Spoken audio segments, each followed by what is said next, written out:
네, 썬팅하러 왔습니다.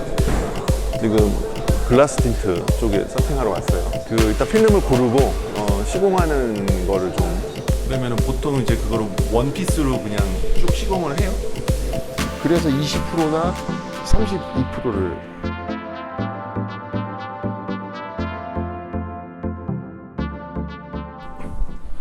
근데 여기 이렇게 신발 벗고서는 신발 벗고 이렇게 올라와요. 근데 여기가 이게 플라스틱이라 이게 이게 미끄러워서 사고 날 수가 있어요. 굉장히 위험해요. 여기서 이렇게 하고 이게 너무 미끄러워갖고 한 번 여기서 미끄러지면 그냥 바로 홀이 나가는데요. 아니 자동차가 다치든 사람이 다치든 뭐 둘 중에 하나죠. 차가 중요합니까? 사람이 중요하지. 차가 더 중요하죠.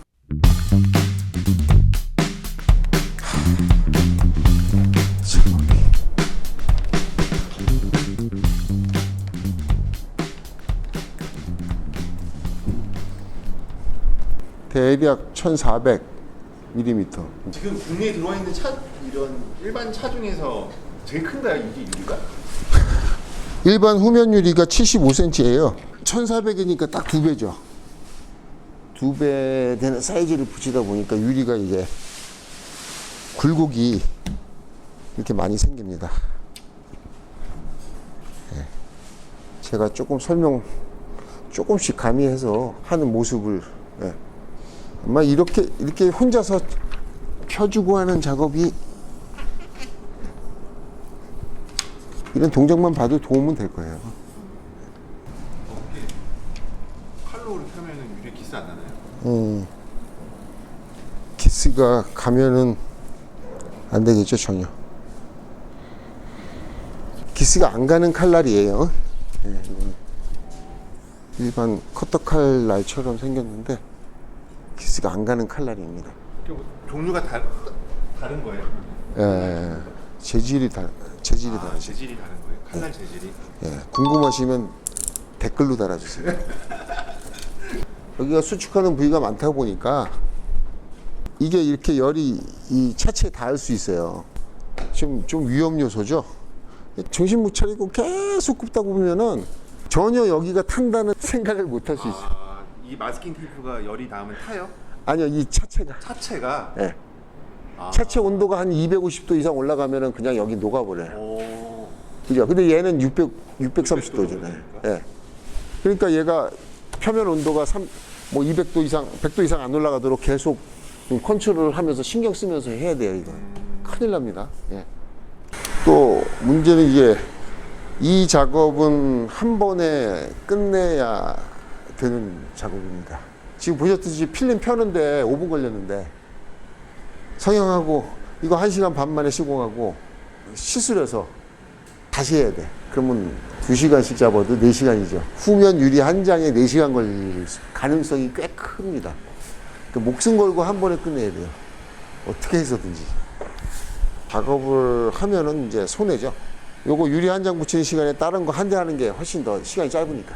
그래서 지금 테슬라에 대한 어떤 시공비 얘기가 많아요.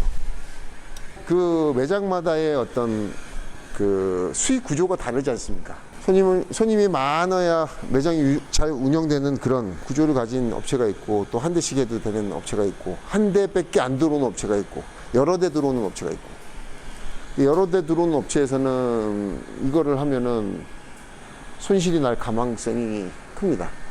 이거 한 대 할 때 다른 거 2대에서 2대 반 시공할 수 있는 그 작업 시간이 소요되니까.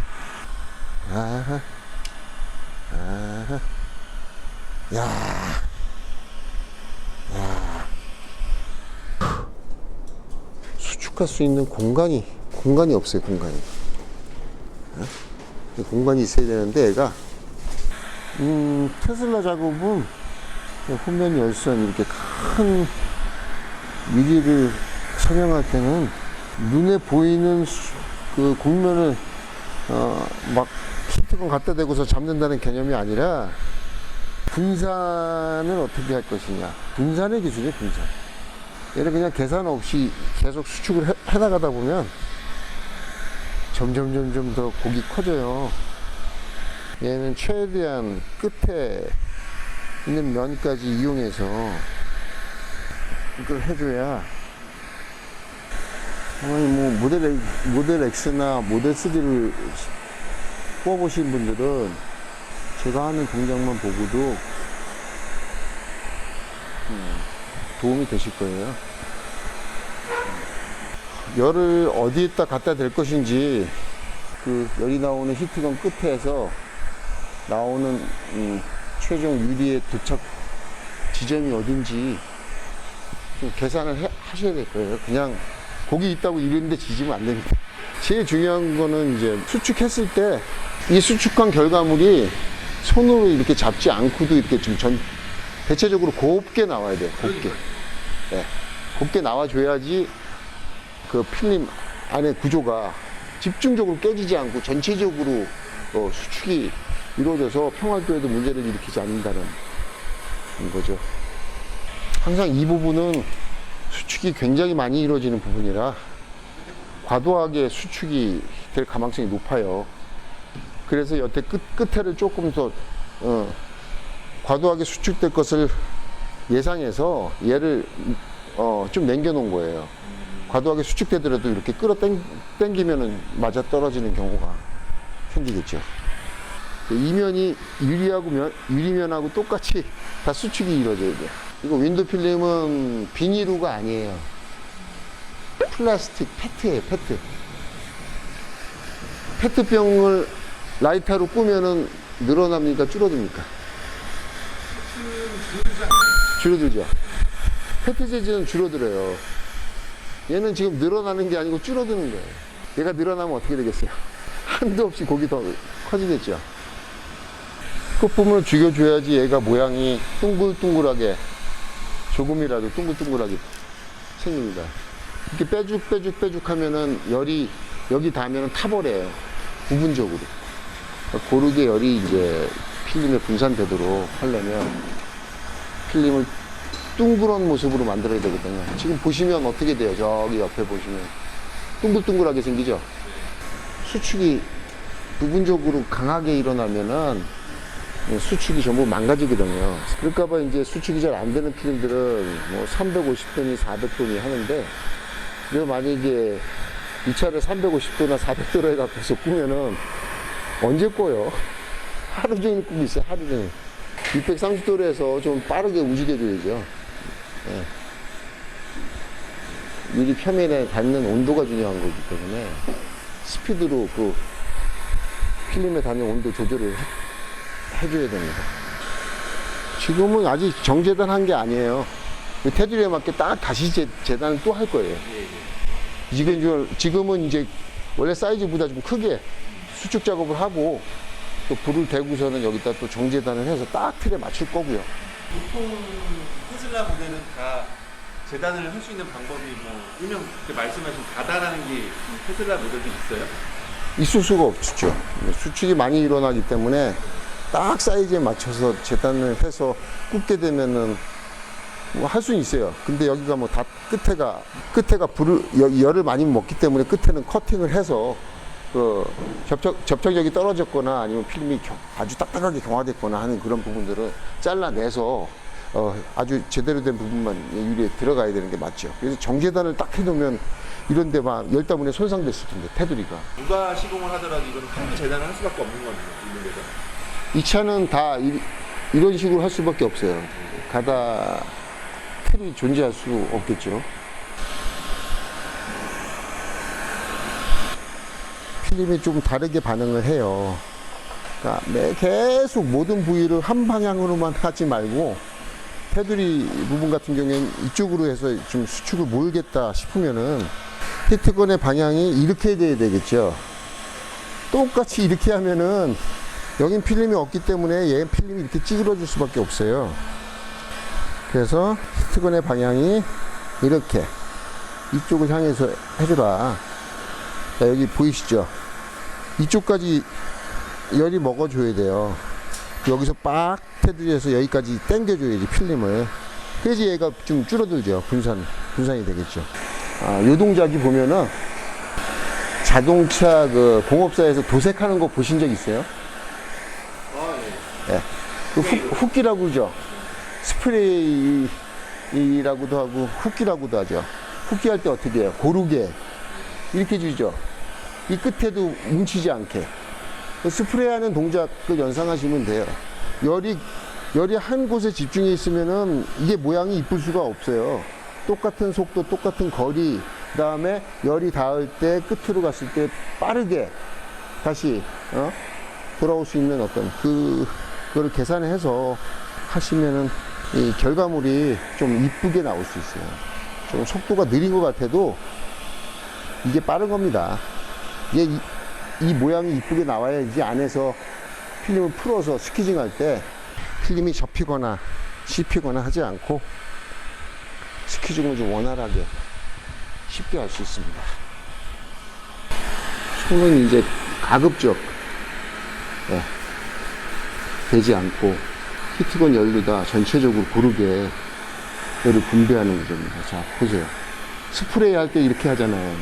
이 중간 부분은 조금씩만 잡아주고 맨 나중에 잡아야 돼요. 저쪽 먼저, 두 번째, 세 번째. 모양이 점점 이런 모양이 돼요. 삼각형 모양이.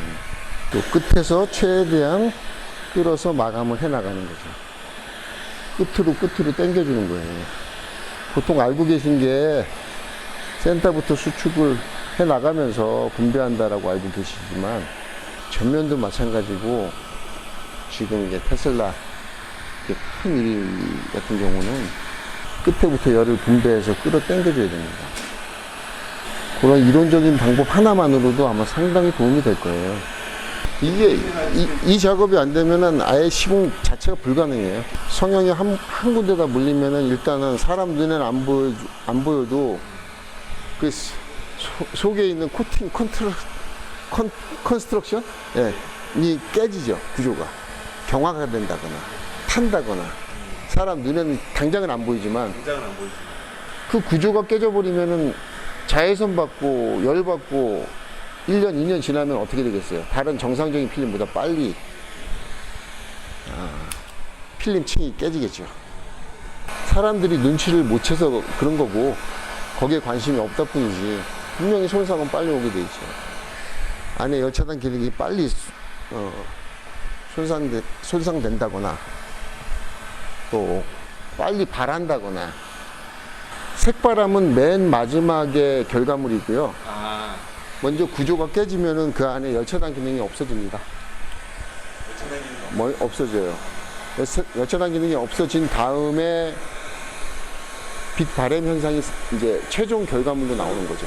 내부 구조가 깨졌기 때문에 빛이 발하는 겁니다. 그러면 그 열차단 기능이 깨졌다. 그러니까 소비자들이 느낄 수 있나요? 하루 아침에 이루어지면 눈치를 채는데 서서히. 대부분은 잘 모르시죠. 왜냐하면 아주 조금씩 떨어지는 걸 어떻게 알겠어요. 그러니까 한 년에 걸쳐서. 3년에 걸쳐서 조금씩 그러니까. 한철 지나면 떨어지는 거를 운전자는 뭐. 그러니까 색이 아주 보라색으로 싹 바랬는데도 운전자는 아주 자연스러울 수 있어요. 그 운전자는 조금씩 변해갖고 자기도 모르는 거야. 이렇게 변해온 과정을 잘 모르는 거야. 기억이 안 나는 거지. 너무 익숙해지니까 조금씩 변하는 모습이에요. 그러니까 외관이 이렇게 깨끗하게 오랫동안 유지되고 또 필름의 그 테두리 마감이라든가 이런 것들이 깔끔하게 돼 있으면 남자들은 희한하게 그 몇 년 동안 굉장한 그 평화를 얻고 차에 탈 때 기분 좋은 거죠.